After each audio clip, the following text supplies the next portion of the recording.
Bom dia, amados alunos e alunas da primeira série do ensino médio. Estamos aqui para mais uma aula de literatura. Hoje que nós vamos dar início à segunda apostila, o segundo bimestre de literatura. Vamos dar sequência aos estudos sobre os textos literários. Já vimos lá no primeiro bimestre que os textos literários são aqueles que aceitam mais de uma significação.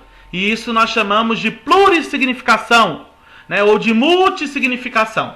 Bom, e nesse bimestre nós vamos estar trabalhando estaremos trabalhando juntos nessa primeira unidade os elementos literários, que os conteúdos que vão ser privilegiados serão as estruturas do texto poético, estrofe, verso, metrificação, rima, ritmo, escansão, enfim, todo esse universo que compõe o texto poético. Estaremos estudando também os textos narrativos, percebendo qual que é a sua estrutura, desde personagens, narrador, tempo, espaço, ponto de vista, desfecho, clímax e assim por diante. Veremos também as figuras de linguagem que nós estudamos lá no nono ano, mas agora nós vamos ver algumas um pouco diferentes e outras vão se repetir. Nós vamos estudar aquelas que nós mais usamos dentro dos textos literários. Estudaremos também a relação entre os textos. Nós sabemos que um texto ele pode originar outro, e é isso que nós vamos estar então estudando. Períodos literários. Vamos começar a perceber isso. Na verdade, a minha primeira aula de literatura eu fiz do quadro, não sei se vocês lembram, a linha literária, mostrando para vocês cada escola que nós iríamos trabalhar, cada período durante o ensino médio. E o positivo no segundo bimestre, então, traz essa iniciação aos períodos literários. Então, eu desejo a vocês uma boa viagem ao mundo literário. E para iniciar, então, nós temos duas obras. Vocês podem acompanhar aí na página 4 da apostila do segundo bimestre. E o ponto de partida que nós temos aí são duas imagens. Essas imagens do pintor italiano Giuseppe Arcimboldo, onde ele traz a representação de dois imperadores, o Rodolfo II e o Maximiliano II. Se vocês lembrarem das aulas da Tiani, onde ela falava sobre o período medieval, nós vamos perceber que esses dois imperadores tiveram grande influência, certo? E o que nós conseguimos então perceber nessas duas imagens que eu trago aí nesse vídeo de hoje? Vemos que são duas pessoas, assim como eu disse, Rodolfo e um Maximiliano. O Rodolfo é o da esquerda, o Maximiliano o da direita, e nós vamos perceber que eles são compostos por frutas, flores, ou seja, a natureza é uma junção de elementos naturais que criam então a figura desses ilustres personagens.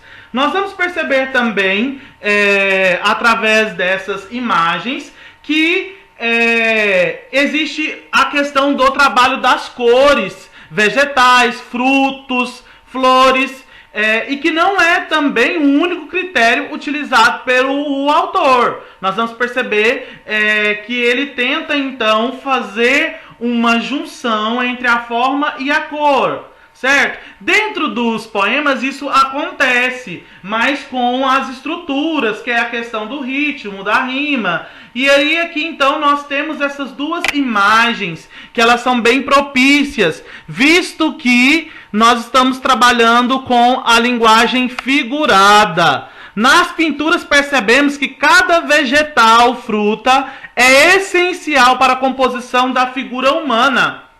No caso de um poema, quais são as partes que cumprem esse papel?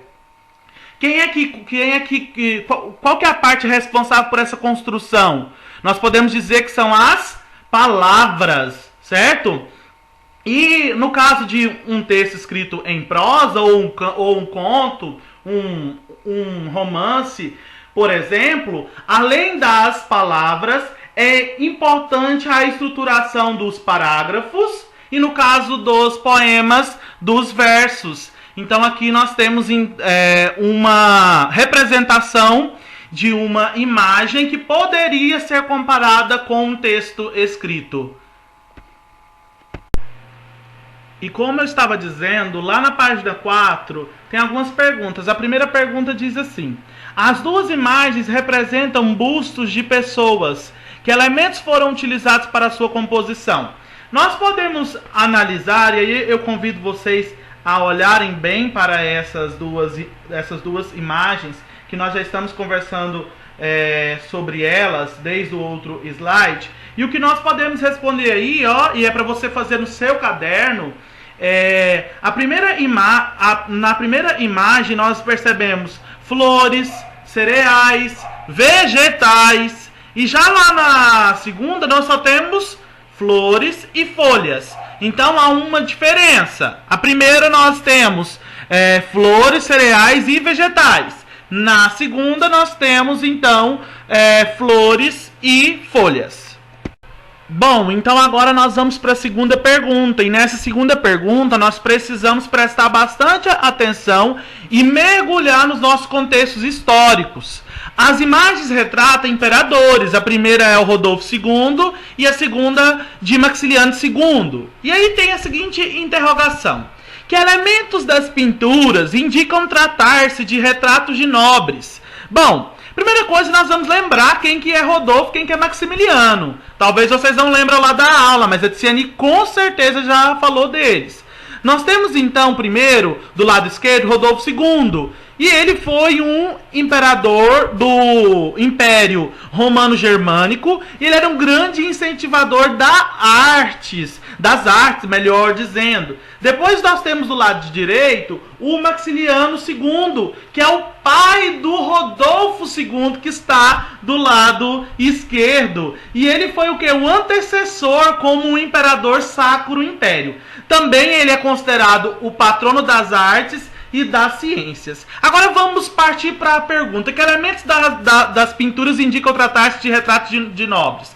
Vamos olhar para o lado esquerdo, para a figura do Rodolfo II. Nós vamos perceber que na parte superior da cabeça dele, nós vamos ter aí alguns elementos que fazem como se fosse uma espécie de coroa, indicando então a realeza. Nós vamos ter também uma faixa sobre o seu peito, certo? Que se estende do ombro direito em direção ao lado esquerdo do peito do rei. Então essas são as primeiras evidências de ser retrato de nobres. Depois da segunda imagem, nós temos as flores sobre a cabeça do retrato e as folhas e flores que compõem as suas roupas. Nós vamos perceber também que é algo referente à nobreza, à realeza.